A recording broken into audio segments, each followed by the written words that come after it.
Welcome to our first Maritime Lecture Series for this season.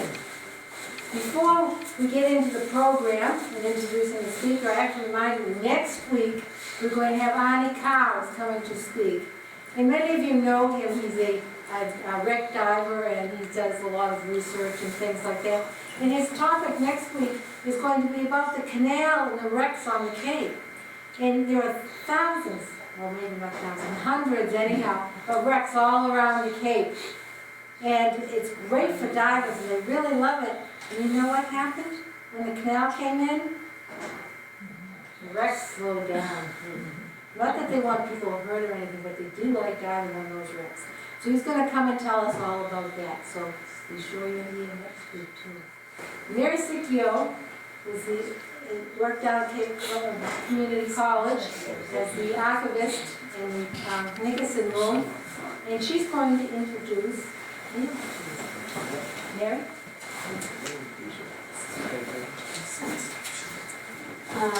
Well, I first met our speaker when he was a student at Cape Cod Community College, and I worked in the archives there, and he was in the communication class, and they had an assignment where they had to research a Cape Cod character, and they had to impersonate that character, and I was busy handing out assignments. I remember one woman did Hannah Rebecca Burgess. And I unfortunately gave Niles a very brief narrative on Peleg Nye that appeared in some source. And, you know, I was invited to hear their reenacting. It was all very well done. I'm sure they all got A's in that class. But afterwards, a number of the students came back and said, I am haunted by that character. I think about that person all the time, and I want to carry it further. And of course, Niles was one of those people. And look what happened. And this was 1999. I wasn't going to mention it, but yeah, it was quite a few years ago. So I'm so pleased he carried it through. Thank you. Thank you. I'm Nils Bockmann, and the name of my book, which just came out, is called Peleg Nye, the Jonah of Cape Cod. And just in a nutshell, what the story is about was Peleg Nye was a whaler. He grew up in Sandwich and ended up going to New Bedford as a whaler and also served in Provincetown. So the nutshell of the book is that Peleg Nye first shipped out on a New Bedford whaler in 1834, a green young sailor from Cape Cod. By 1865, he was a veteran whaler, the first mate of a boat called the George W. Lewis. As first mate, Nye was responsible for firing an explosive lance to kill harpooned whales. It was dangerous work at the best of times, but on this particular trip, disaster struck. The whale hit the prow of Nye's small boat, sending him over the side and into the animal's mouth. Dying, the whale slipped beneath the surface with Nye's legs actually protruding between its teeth. This should have been the end of Peleg Nye, but thanks to Providence, his captain's makeshift medical skills, and sheer luck, Nye actually survived. He returned home an immediate celebrity, the Jonah of Cape Cod. The next year, he was back at sea commanding 4 more whaling voyages over the next 5 years. Long known only through oral history, blah, blah, blah. It's a historical fact, and it goes to say nice things about me, which I love that. So this, as Mary said, she introduced me to the story. I had somebody ask me yesterday, why did you jump on this? You were so interested. You thought it was such a great story. And actually, the reason that I got interested in it is I'm an English major. And Mary gave me a copy of the story that had been written about him. It was just a little encyclopedic entry. And it was written in 1939. And there were 2 quotations in there, using quotation marks, and they didn't tell me who did it. So it wasn't about the story. What drove me crazy was I wanted to know who they were quoting. It took me 15 years to find out. So, just for a little bit of history, it's an important story right now because 150 years ago, last November was when this happened. So 150 years ago today, Saturday, April 1st, 1865, Peleg was aboard the G.W. Lewis in the Caribbean. He was still recovering from his injuries, which had, after 5 months after the encounter with the whale. He failed to harpoon a whale the day before, and they moved the ship and anchored off the coast of Mustique and the Grenadines. So this is just to give you a little idea of where they, what part of the world they were in. Now, Peleg Nye was born March 10th, 1817 in Sandwich, Massachusetts. East Sandwich, actually, in the Spring Hill area. So when I was introduced to him, he was actually 181 years old already. And we told you about Mary and the Readers Theater. One of the things was, the first thing I started trying to research, and again, this is 1999, before the internet was really powerful. And I was asking around, doing some searching for a ship called the G.W. Lewis, and couldn't find anything. And again, the same story had been repeated in 1939 by another writer named Dr. Charles Edward Harris, who was in Hyannis. So here I had the story. There were no quotations. I wanted to know who was being quoted, or was this really an oral history? Was it a true story? That was even a question. Back in the 1800s, 1825 to 1925, there was a magazine for kids called The Youth's Companion. And every time I was looking at a source about the Peleg Nye story, they mentioned this guy named James Otis from Hyannisport, and a story that he had written for the Youth's Companion. So I started, the first place I went to was the Sturgis Library in Barnstable. And I was thinking maybe I could find something. Nothing about Provincetown ships, nothing about the George W. Lewis. But there's another tidbit that Mary had given me too. But I wanted to show you, this is actually the captain's log from the ship for the day that they were in Mustique. So this was kind of cool to actually find the captain's log. This was like hitting the needle in the haystack. It was pretty amazing. So there was a story that Mary had given me, and it was from the Yarmouth Register in 1945. It was a 50-year memorial of Peleg Nye having died in Hyannisport. And the remarkable thing about it was, once again, they talked about this story written by Mr. James Otis, which was published a few years ago. Well, they don't say when. And then it gives just a short talk about the story. But I kept seeing this, and it just struck me as this has to be more than just an oral history. There's got to be, something about this that's real. But also doing searches, I just wasn't getting anything. In 2002, I shoved off and became a student at UMass in Dartmouth. That was kind of weird, being older than most of my professors, but it was a good experience. And one of the classes that I was taking was a class that was given by a professor who was, her name was Louise Habicht, and she was taught the honors level writing classes, and she was also a member of the Melville Society in New Bedford. And I just thought, well, this is kind of a cool story. Maybe I'll try resurrecting it, and she allowed me to. So I decided then, in 2002, to start trying to see if I could find something about this Youth's Companion story. And I actually went up to New Hampshire, New London, New Hampshire, to the Colby Sawyer College Library. And they have the whole index for the Youth's Companion. Looked at that, nothing by a guy named James Otis, nothing called Swallowed by a Whale. And there was something called Caught by a Whale. That's all it said, and it didn't say who wrote it. And I sent away for a copy, got it, and it was kind of similar, but it obviously was not his story. So he still doesn't know who James Otis was, didn't know what the original story was or what had happened to it, where it appeared. So my question then at that point, still drive me crazy, was his story true or just hearsay based on oral traditions?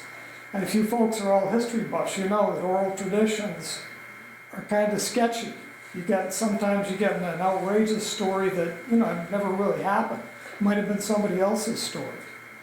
I had 3 biographers.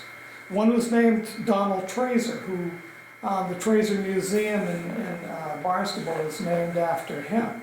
And he wrote a book in 1939. But he was born too late to ever have met Peleg Nye. So he was not the source. He wasn't the original source.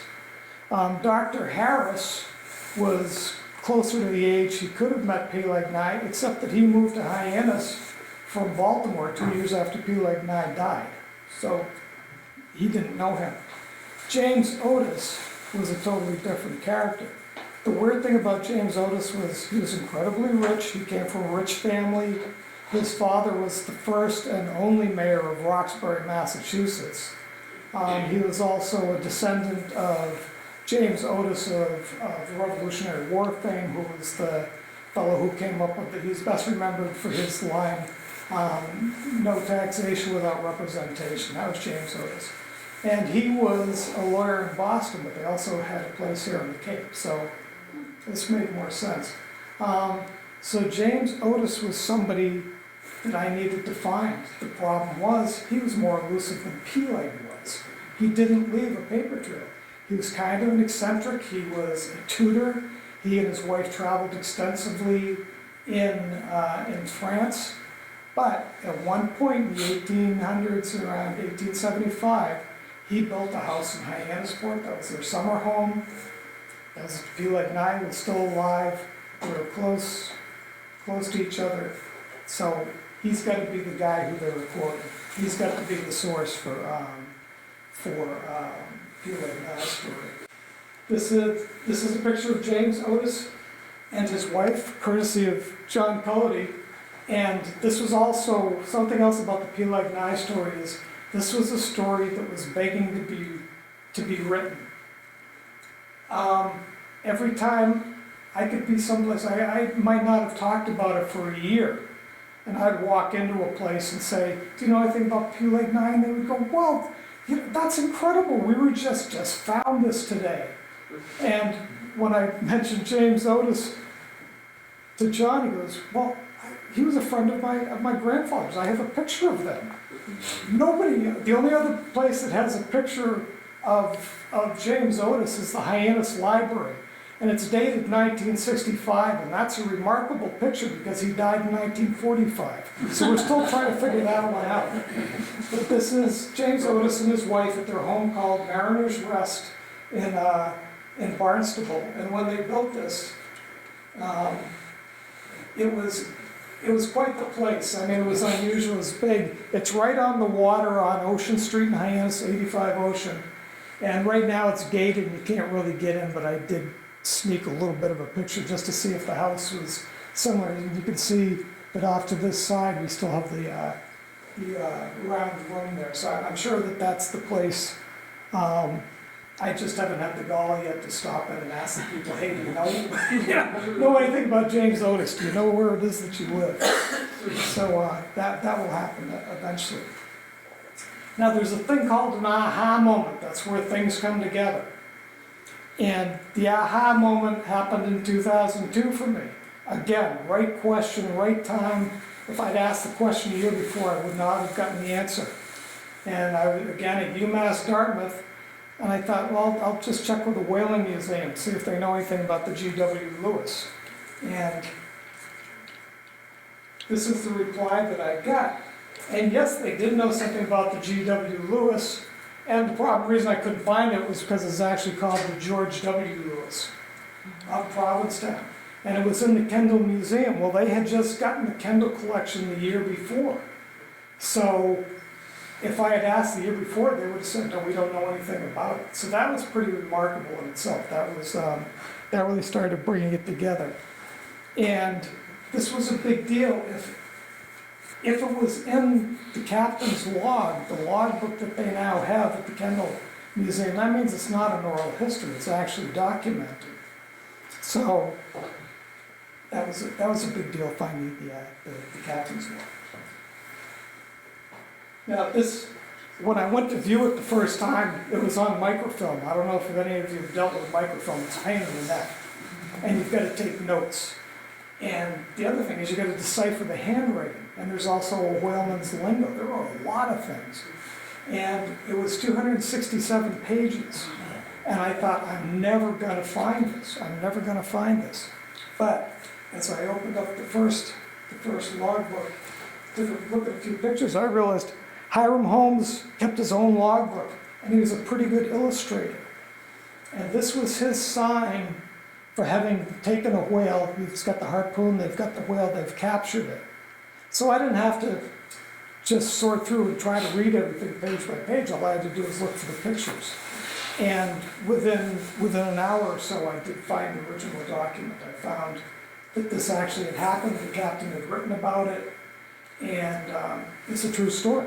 So that was my aha moment. Let's see. Okay, so now I had verification that this was true. Now I needed to start finding out about Peleg, and I wanted to make a connection to him. I wanted to understand who he was. And I did a little bit of searching by myself, and I found his headstone. This is in Oak Grove Cemetery, which is on C Street in Hyannis, as you can see. And he and his wife Eliza are buried there. But it tells nothing about them. It says nothing about the people who are buried there.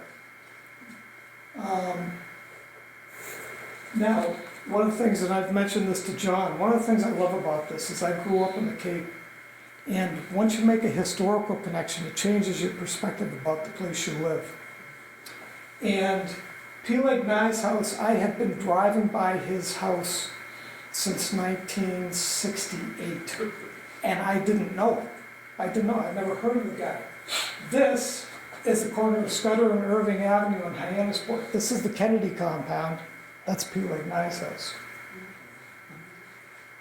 So what had happened was he grew up in Sandwich, and when he was first a whaler, he went out of New Bedford and then went out of Provincetown later. But he married a woman named Eliza Marchant from Hyannisport, and they moved to her house from his family home. John, you've probably seen this. This is the Spring Hill district of is that East Sandwich? I would guess. The snowplows took it down, though.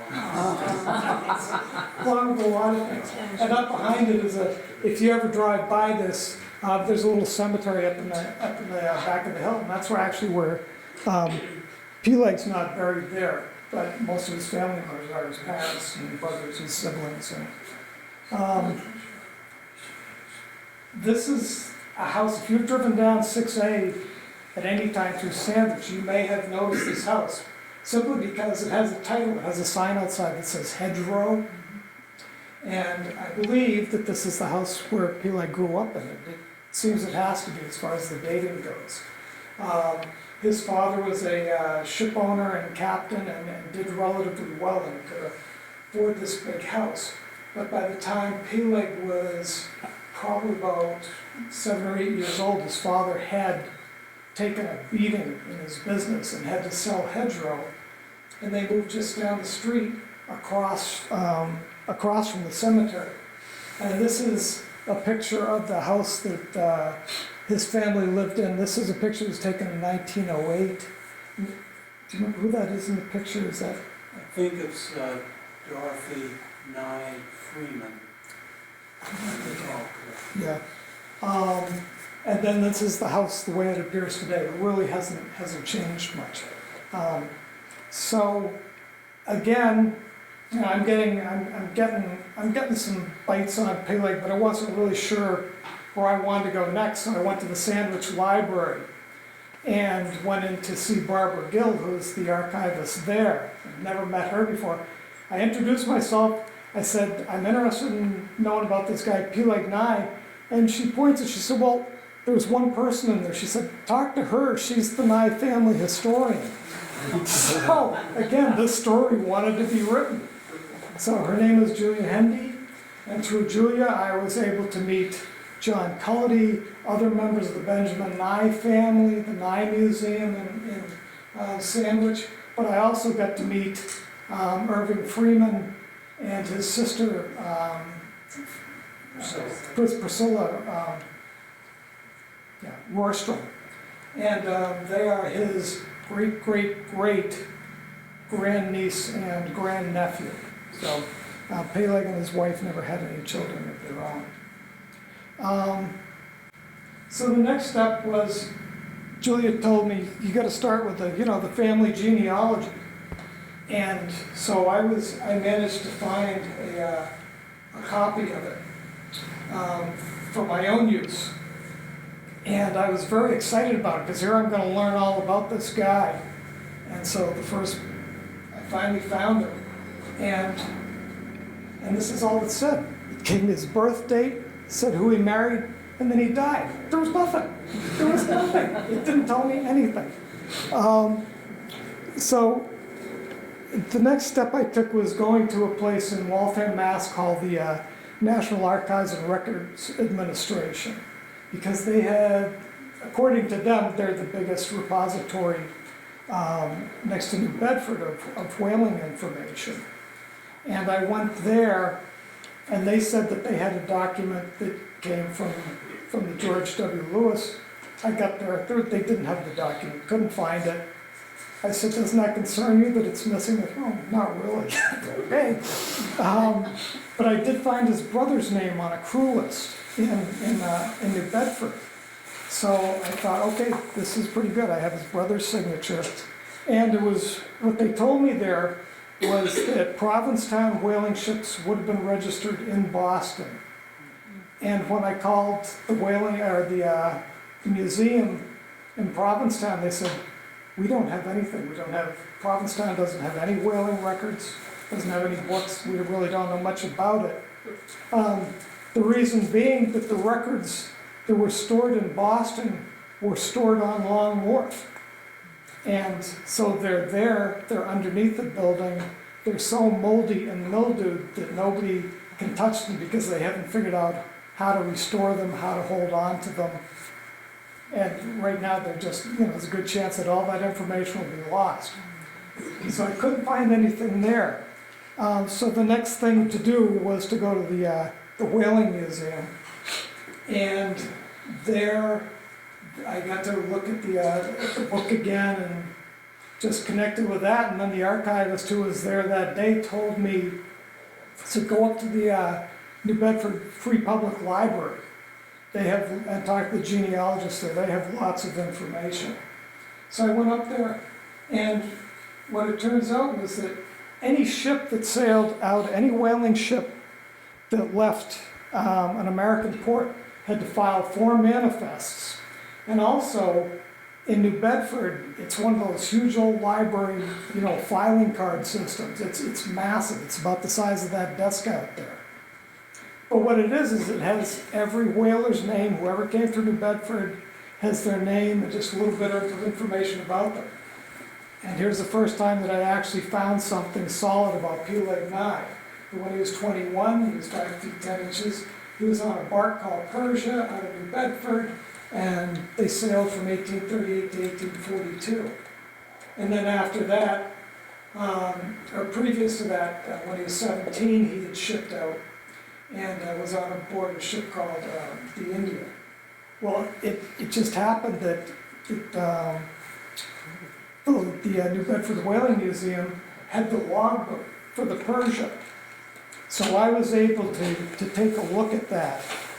And most of the information that I had about Peleg at this point now had come from another book. And it's from a family reunion that took place in 1904. And a woman named Annie Nye, who was related to Peleg, a cousin, she was adopted, and an adopted cousin. And she spent time in that house. I knew there was a connection to her. She knew him, she talked with him. So the things that she wrote about him in this book were not just an oral history, this was actually a first-person account that she was recording.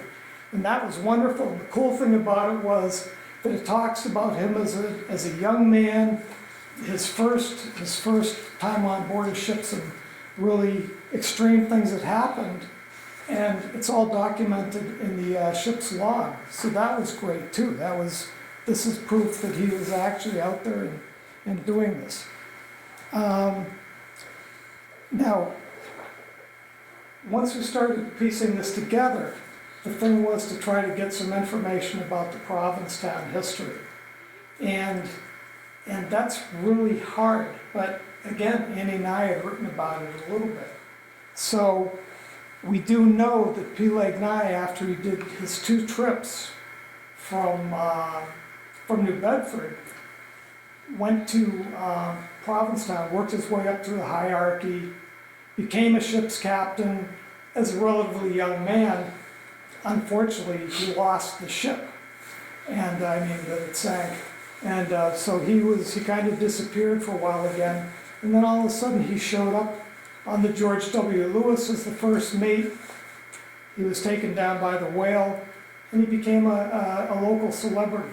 From then on, he left a little bit of a trail, and that was a good thing. There's a wonderful website called the National Maritime Digital Library, and this again, there's a book. It's the Whaleman's Bible. It's by a fellow named Starbuck, and Starbuck took all the whaling records and put them in this book, and it's a wonderful resource. And then somebody took that and they digitized a lot of the information in it.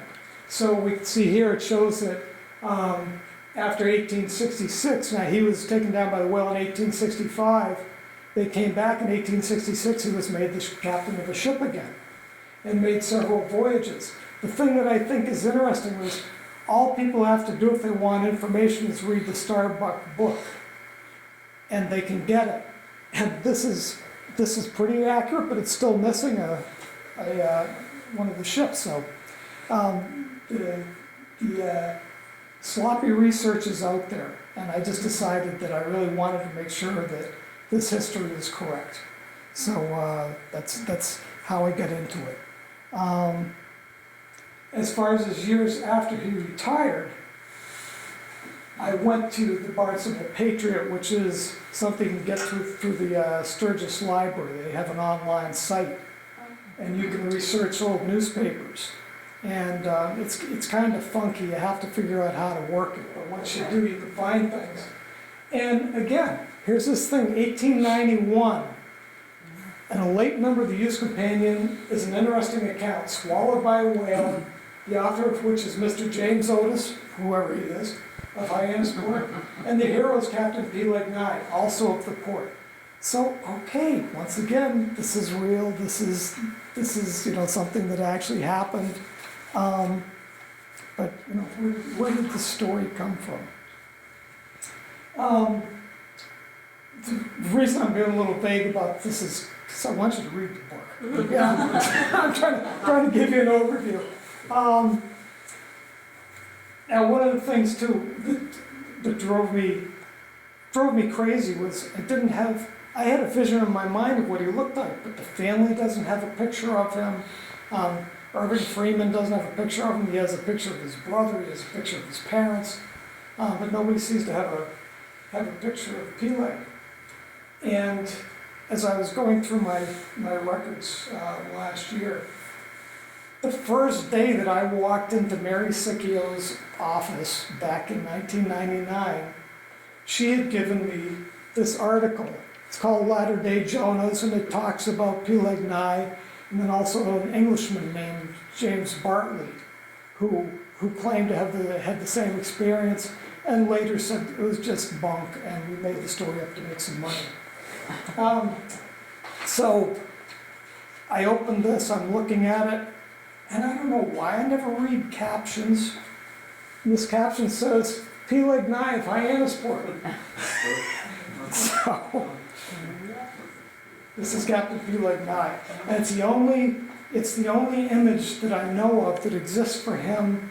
It was in a Boston Herald article. I'm gonna try to trace it, but the article was published about 45 years ago. Who knows if we can find it. And the article was written by Edward Rowe Snow, who was, any of you who've done, local history know that he was a Cape Cod historian, but he's also one of those guys who was not always accurate. You never, you always want to double check the information that you get through him. So I have no idea how he got his hands on this picture. But when I took this picture and superimposed a picture of his great-great-grandnephew Irving next to it, I'm just absolutely convinced that they look like the same guy, So, one more thing happened, and this is one of the last searches that I haven't figured out how to work this one yet, but back in 1960, the Cape Cod Times interviewed Edna Marchant. She was unmarried, never had any children. She was Peleg's niece by marriage. And this is a picture of her sitting there with his sea chest, which somebody had painted, and it's all about his falling into the mouth of a whale. She died in 1976. And Marchants used to be all over the Cape. They were in Yarmouth, they were all over Hyannisport. When I researched it, I could only find 4 Marchants still living on the Cape. I wrote to all of them, got a couple of responses back. None of them had ever heard of her, didn't know anything about Peleg. So somehow, sometime, I'm hoping maybe I can locate that and find out more about it. So the last thing I want to leave you with is this final picture. If you go on a Google search, if you do a Google search for Peleg Nye, this is what you get. It's from the Museum of Unnatural Mystery. And there's a picture that somebody's drawn. It really doesn't have anything, and it just tells a little bit about the story, but it makes it's too whimsical. It's not real. It's hard to take it seriously. So I want to be the first in line when they go on Google and you get the real story. And that's it. It's just the back page of the book. I was very pleased with the cover. I did this through an Amazon company called Create Space, and they were just really great about. I told them exactly what I want, and they got it the first time, which amazed me. The colors are right, the picture was right, everything was right. So, Thank you. Thank you.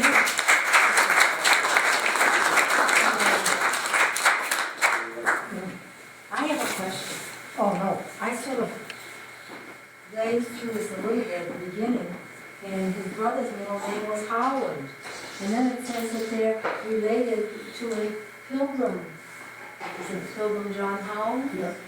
Yes.